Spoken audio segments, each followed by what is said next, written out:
So you might find yourself feeling like Jennifer Smith once did. She wasn't sure. They wanted several kids, but she wasn't sure that they'd be able to add to their family. Well, now she and her husband find themselves with a house full of kids, and they did not have to go all the way to IVF to do it.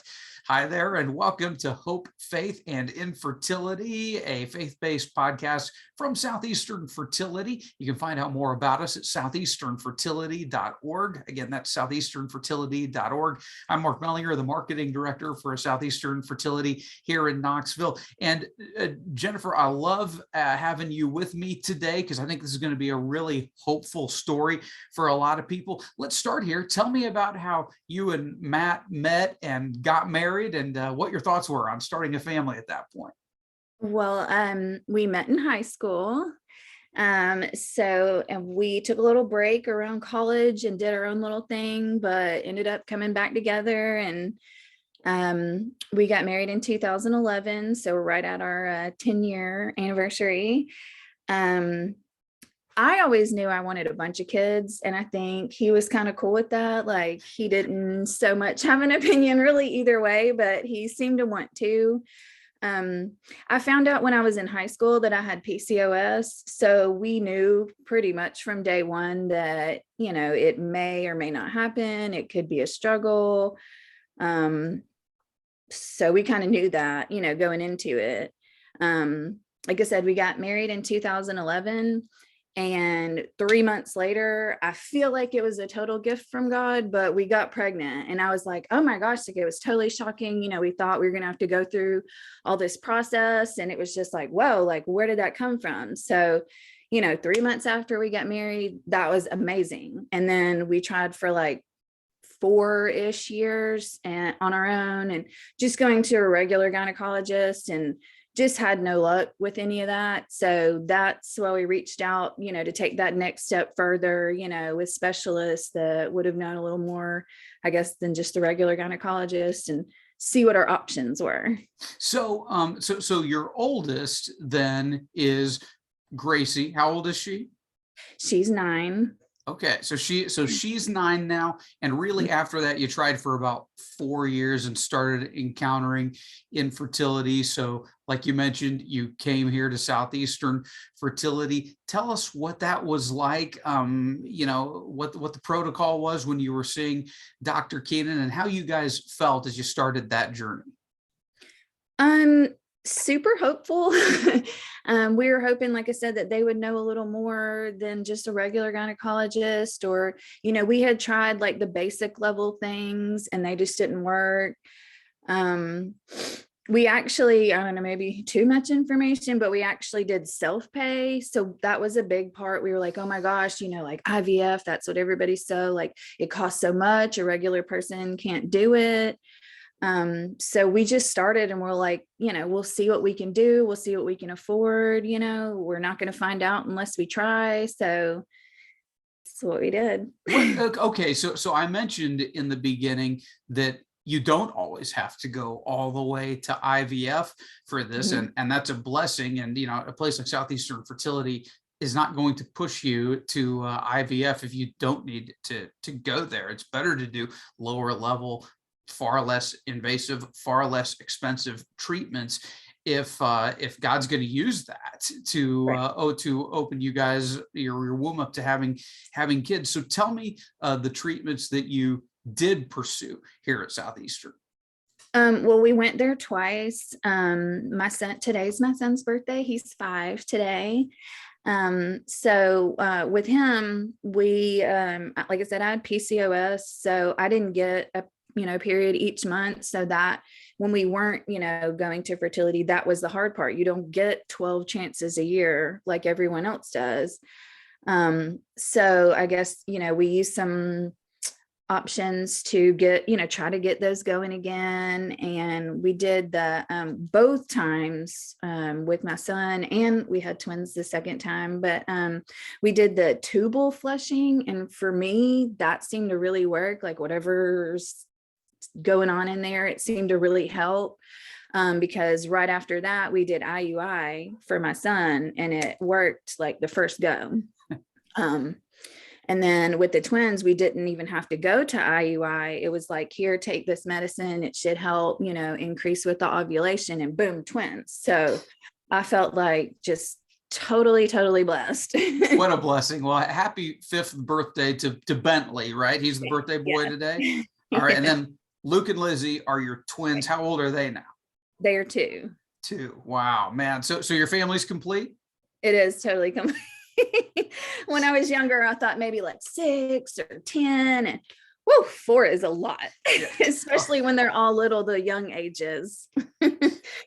Parenting is great work, but it's hard work. Yeah, and we only had 2, and they're both in college now. But even now, looking back, I remember when they were that age, and even 2 seemed like a lot. So 4, hey, more power to you guys, and I understand the decision to stop there. Hey, what?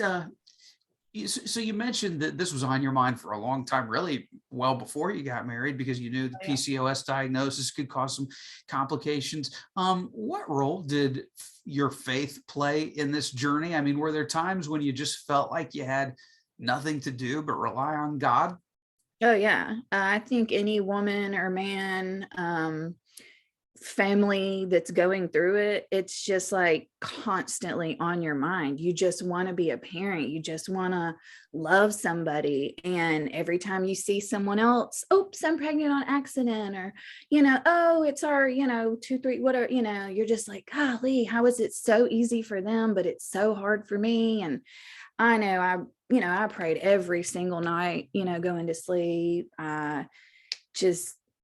It's not like a death, but it's like you just don't understand. Why can it not happen for me? Why is this not in my plan?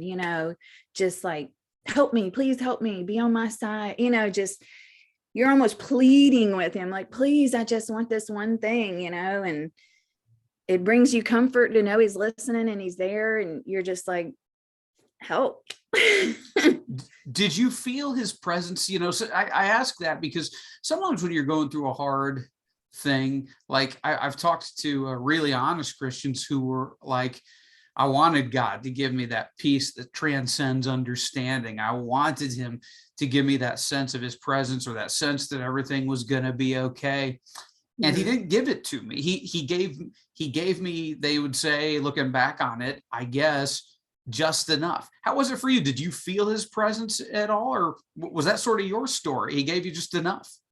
I definitely did. And also with having my daughter immediately after we got married, I feel like it was like, thank you for waiting. Thank you for doing the right thing. Like, here's this small gift, and so the whole time I knew we wanted more than just that one child, but I was like, if I don't ever get any, at least we have one, I've got somewhere to put that part of my love, like we were given that. So I felt like he was with us, and it was hard to be, angry or jealous of others, because there was still, and even now, there's still women out there and families out there that don't have it yet. And they've been trying, a lot longer than we did. So I tried to be grateful and thankful, but at the same time, like, I still wanted a larger family, so I was like, I get it. Thank you. I'm appreciative.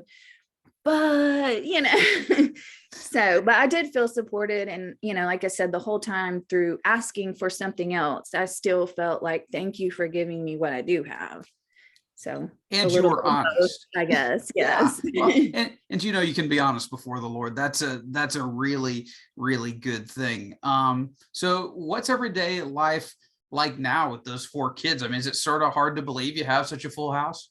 It is. I always wanted twins. I just thought it was so cool, the bond that they have. I always wished I was a twin. Like, I had this super cool best friend.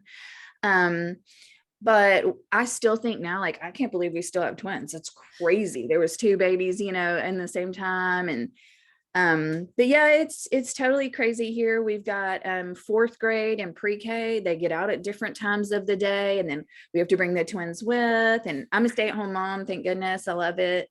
But it's a lot of like scheduling, and they're not even to that age where everybody has their own sport, you know? So I'm like, it's going to be wild, but at least we won't be lazy. We'll be doing stuff, you know?